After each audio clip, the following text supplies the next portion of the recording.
Minimum basic eligibility criteria ఏముంటారంటారు స్టూడెంట్స్కి? అంటే UG వచ్చేసి మినిమం 55 to 60% అబోవ్ ఉంటే 60% అబోవ్ ఉంటే మంచి యూనివర్సిటీస్ వస్తాయి బాగా వాళ్ళ బేసిక్గా. Okay, so minimum 55 to 60%. 60% ఉంటే మనకి వాళ్ళకి ఈజీగా అడ్మిషన్స్ వస్తాయి. మనది ఏంటంటే యూడూ నెక్సస్ ఎందుకు ట్రస్ట్గా అంటే మనం ఫాస్ట్ ట్రాక్ అప్లికేషన్ అనేది మనం ఫాస్ట్ ట్రాక్ చేస్తాం. సపోజ్ మీరు బేసిక్గా యూకే చూసుకోండి, విత్ ఇన్ 48 అవర్స్లో మనం ఆఫర్ లెటర్ ఇచ్చేస్తాం స్టూడెంట్కి. ఓకే. యూఎస్ వచ్చేసరికి 1 week with in 7 working days మనం ఆఫర్ లెటర్ ఇచ్చేస్తాం.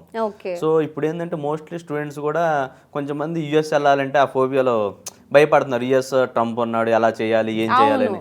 సో అసలు యాక్చువల్గా బేసిక్గా ఇది కరెక్ట్ టైం. అంటే మాకున్న ఇన్ఫర్మేషన్ బట్టి అక్కడ నెక్స్ట్ 1 yearలో ఎలా మనకి జాబ్స్ అనేది అవుతాయో బయటకు ఎలా వస్తాయో మనకి జాబ్స్. సో ఈ టైం అనేది పర్ఫెక్ట్ చాయిస్ స్టూడెంట్స్కి.